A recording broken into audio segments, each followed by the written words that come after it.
አደጋዎች ተጠባቂ አይደሉም፣ ድንገት ከሳቢ ውጭ የሚገጥሙ እንጂ። አደጋ የሚከሰትበት መልኩ ብዙ ነው። ይህን ያህል ሰው በትራፊክ አደጋ ሕይወቱን አጣ፣ መኪና ተገልብጦ ይህን ያህል ሰው ሞተ የሚለው ወሬ በየቀኑ የሚደመጥ ጆሮን ያሰለች ዜና ሆኗል። በአዲስ አበባ ጎዳናዎችም በየቀኑ የትራፊክ አደጋዎች ይከሰታሉ። ለአደጋዎቹ መከሰት በርካታ ሰበቦች ይቀመጣሉ። የቴክኒክ ስህተት፣ የአሽከርካሪው ቸልተኝነት፣ ጠጥቶ ማሽከርከር፣ ከፍጥነት በላይ መክነፍ፣ የመንገዶች ሁኔታ፣ ሌላም ምክንያት ሆነው ይጠቀሳሉ። ግን እነዚህ ምክንያቶች ይነሱ እንጂ አደጋው የሚያስከትለው ኪሳራ ከባድ ነው። ድንገት አካልን አጎድሎ ሕይወትን ነጥቆ ለዓመታት ተለፍቶ የተጠራቀመን ጥሪት አውድሞ ያልፋል። አደጋውን ተከትሎ የሚመጡ ማኅበራዊ፣ ኢኮኖሚያዊና ስነ ልቦናዊ ቀውሶች ደግሞ በቀላሉ የሚድኑ አይሆኑም። የትራፊክ አደጋዎች ተከስተው ኪሳራ ደርሶ አካል ጎድሎ ሕይወት ጠፍቶ ተጎጂዎች እርዳታ እንዲያገኙ ማድረግ የአሽከርካሪው የመጀመሪያው ኃላፊነትና ግዴታ ነው። ነገር ግን አንዳንዴ በተቃራኒ ይሆናል። ድንገት ሳይታሰብ አደጋ ይደርሳል። የተጎዳው ይወድቃል። አሽከርካሪው ሰው አላየኝም ብሎ ሲያስብ ይሰወራል። ያኔ ግን በተጎጂዎቹ ላይ ህመሙ ይበዛል። ገና ወጣት ነው፣ 26 ዓመት ነው። ግዴታ ሰርቶ ልጁን ማሳደግ ስላለበት ለሱ ብዬ ስራዬን እንደምንም ፍቃድ ወስጄ እስካሁን ድረስ ከሱ ጋር ነኝ። ጉዳቱ በጣም ከባድ ነው። እንዴት መጥቶ እንድመታኝ ሁሉ አላውቅም። ጓሲል አውቃለሁ። ጓሌ ለካ የራሴ ቅር ነው። ከዛው ትራፊክ ጋር ተደውሎ ትራፊክ መጣ። ያኛ በቃ ማለት መንግስት ሰራተኛ ነኝ። ከቢሮ ወደ ቤት እየገባው ያለ ፍሬቻ አላሳየኝም። ምልክትም ምንም ያሳየኝ ነገር የለም። ታጠፈና መታኝ። ልጁ አሁን ጤና መድን የለም፣ ከውጭ ነው የምትገዛለ። ይሄ ብቻ አይደለም ያጋጠመ፣ የአእምሮ ህመም ያጋጥሙ ነበረ። 1-4 ቀን ራሱን ስቶ አልጋ ላይ አስሬ ነው አስቀመጥኩ።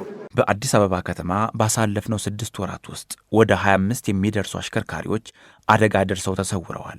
በዚህ ምክንያትም መንገድ ደህንነትና መድን ፈንድ ከ3 ሚሊዮን ብር በላይ ክፍያዎችን መፈጸሙን የመስሪያ ቤቱ የድህረ ትራፊክ አደጋ ኢንስፔክሽን ዴስክ ኃላፊ መርጋ ሰርቬሳ ነግረውናል። እኛ ጋር እስካሁን በ6 ወራት ውስጥ ወደ 25 ተሽከርካሪዎች አደጋ ደርሶ ሪፖርት ደርሶልን ለተጎጂዎች ካሳ ከፍለናል። ወደ 3 ሚሊዮን በላይ ከፍለናል እስካሁን ማለት ነው። ክትትል ላይ ናቸው። ማምለጡን ነው እንጂ ተጎጂው ካሳውን እንዲያገኝ ሪፖርት የተደረገልን እስካሁን ተይዞ ሪፖርት የተደረገልን በእኛ ክፍል ያልደረሰ ነው። ጉዳት የደረሰባቸው በአዲሱ በተሻሻለው የኢንሹራንስ አዋጅ መሰረት ለአካል ጉዳት እስከ 250 ሺህ ብር፣ ለሞት 250 ሺህ ብር፣ ለንብረት ደግሞ 200 ሺህ ብር እንዲከፈላቸው ይደረጋል ያሉት ኃላፊው፣ ነገር ግን ይህን ክፍያ እንዲያገኙ ጉዳት ስለመድረሱና መኪናው ስለማምለጡ ከፖሊስ የሚመጡ መረጃዎች እንደሚያስፈልጉ ይጠቅሳሉ። እነዚህ ተጎጂዎች ከኛ ጋር ቀጥታ ካሳ እንዲያገኙ ወደኛ ይመጣሉ። ፖሊስ መረጃ ይልካል። በሽታው ያመለጠ መሆኑን የፖሊስ ሪፖርት ሲመጣ የእኛ ተቋም የሞትም ሆነ የአካል ጉዳት ክፍያዎችን ይፈጽማል። ከዛ በኋላ ህግ ክፍል እነዚህን በሽታ ያመለጡትን ተሽከርካሪዎች ፈላልጎ ያቀርብልናል። አቃቤ ህግ ቀርቦ ፈጽመው ክፍያ ተመላሽ ያደርጋሉ። ከዛ በኋላ ጉዳት የደረሰበት ሰው ደግሞ ተጨማሪ የደም ካሳ መጠየቅ ይችላል። ባለበት አዋጁ ክፍት ነው። የኛ የማህበራዊና ኢኮኖሚ ቀውስ ለማቃለል የሚከፍለው ብር ነው እንጂ የደም ካሳ ወይም የተጎጂውን ሙሉ ካሳ አይደለም። በማንኛውም ፍርድ ቤት ጠበቃና የህግ አማካሪ ሲሳይ ዘውዴ አደጋ ማድረስ ራሱ ወንጀል ቢሆንም አደጋ ደርሶ ለደረሰው አደጋ የመጀመሪያ እርዳታ ለመስጠት ወይም ወደ ጤና ተቋም እንዲሄድ አለማድረጉ ይባስ ብሎም መሰወሩ ሌላ ራሱን የቻለ ተጨማሪ ወንጀል በመሆኑ አሽከርካሪው ተጠያቂነቱ ከፍ እንደሚል ያስረዳሉ። ለመሰወር የሸሸ ወይም የተደበቀ ከሆነ እስከ 2 ዓመት የሚደርስ ቀላል እስራት እንዲሁም ፍርድ ቤት በሚያስቀምጠው በተጨማሪ የገንዘብ መቀጮ የሚቀጣበት አግባብ ይኖራል እና 2 ነው የወንጀል ተጠያቂነቱ በዚህ አግባብ ማለት ነው። አደጋ ደርሶ ቆሞ የረዳና አምልጦ የተያዘ አሽከርካሪ በሕግ ፊት ያላቸው ዋጋ ይለያያል የሚሉት የሕግ ባለሙያው አንድ አሽከርካሪ አደጋ ሲደርስ ቆሞ የመርዳት ግዴታ አለበት። ይህንን በማድረጉም ተጠቃሚው ራሱ አሽከርካሪ ይሆናል ይላሉ። ራሱን በቻለ ከወንጀል ቁጥር 575 ተጠያቂነት ራሱን ያተርፋል። ሁለተኛ ነገር ደግሞ ማለት ነው ማሳከሙ ተጎጂው ወገን ፍርድ ቤት ቀርቦ ይሄንን የሚያረጋግጥ ከሆነ ማለት ነው የቅጣት ማቅለያ መሰረት ያገለግላል። ለአሽከርካሪዎቹ ራሱን የቻለ ከፍተኛ ጥቅም አለው። አንደኛ የወንጀል ተጠያቂነቱን ይቀንሳል። ሁለተኛ ደግሞ የእስራት ጊዜያቸው በግልጽ የቅጣት መጠንም ላይ ራሱን የቻለ እንዳንድ ማቅለያ መሰረት ሆኖ የሚታሰሩበት አግባብ ይቀንሳል ማለት ነው። ብዙ ጊዜ አሽከርካሪዎች አደጋ ደርሰው የሚያመልጡት አንድም የሕግ ቅጣቱን በመፍራትና ማንም አላየኝም ከሚል የድፍረት ስሌት፣ ሲቀጥልም ከተጎጂው ቤተሰብ የበቀል እርምጃ ሽሽት እንደሆነ ይጠቅሳሉ።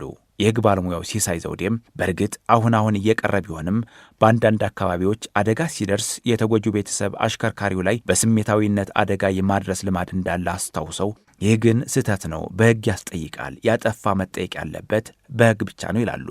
አሁን አይን ላጠፋ አይን ማጥፋት የሚባለው ብያኔ እንግዲህ በጣም ከብዙ ዘመናት በፊት የቀረ ነው። አንድ ሰው ጥፋት ካጠፋ ያን ጥፋት የመዳኘት ስልጣን ያለው አግባብ ያለው ፍርድ ቤት ነው። ምናልባት ፖሊስ ምርመራ ያጣራል፣ የሚመለከተው አቃቤ ሕግ መዝገብ ያስተላልፋል። አቃቤ ሕግ የማስረጃዎቹን አስተማማኝነት በደንብ መርምሮ ክስ ይመሰረታል።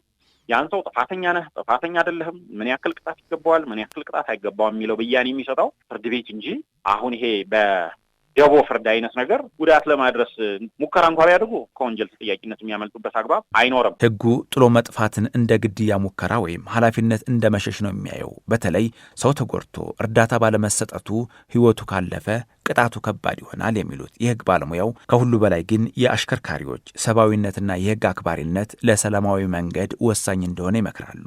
በእርግጥም አደጋ አጋጣሚ ሊሆን ይችላል። ጥሎ መጥፋት ግን ውሳኔ ነው። ምናልባትም በጊዜው ጉዳት አድራሹን ሰው ባያየውም፣ ካሜራ ባይቀርጸውም፣ ሕሊናው ግን የሚረሳው አይሆንምና